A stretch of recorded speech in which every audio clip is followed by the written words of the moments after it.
উপদেষ্টা আসিফ মাহমুদ সজীব ভুঁইয়া এবং মাহফুজ আলমের পদত্যাগ দাবি করেছেন গণ অধিকার পরিষদের সভাপতি নুরুল হক নূর।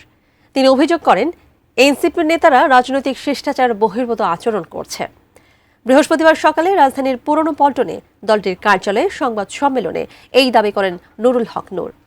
এর আগে চট্টগ্রাম বন্দর বিদেশিদের না দেওয়ার পাশাপাশি মানবিক করিডোর দেয়াকে খাল কেটে কুমির আনার শামিল বলে মন্তব্য করেন তিনি। জুলাইয়ের ঐক্যে ফাটল ধরেছে দাবি করে গণ অধিকার পরিষদ সভাপতি বলেন, সরকারের নিরপেক্ষতা এখন প্রশ্নবিদ্ধ। ছাত্র প্রতিনিধি দুই উপদেষ্টা এনসিপির হয়ে কাজ করছেন বলেও অভিযোগ করেন নুরুল হক নূর। নৈরাজ্য থেকে দেশকে রক্ষার জন্য এই দুই উপদেষ্টার পদত্যাগে প্রধান উপদেষ্টার হস্তক্ষেপ চেয়েছেন তিনি।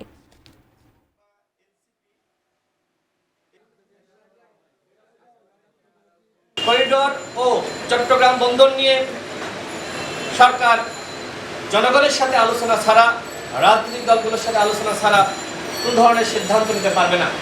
নাগরিক পার্টির এই নেতারা যখন বলেন যে আসিফ নজরুল কিংবা সালেউদ্দিন মাহমুদ, ওয়াহিদুদ্দিন মাহমুদকে পদত্যাগ করতে হবে, তার আগে তো তাদের নেতাদেরকে পদত্যাগ করানো দরকার ছিল। আসিফ নজরুল কিংবা সালেউদ্দিন মাহমুদ, ওয়াহিদুদ্দিন মাহমুদ তো রাজনৈতিক ব্যক্তিত্ব না, বরঞ্চ তাদের যে অভিজ্ঞতা রয়েছে, তাদের যে দূরদর্শিতা রয়েছে, তারা না থাকলে তো সরকার আরো টালমাটাল হয়ে যেত।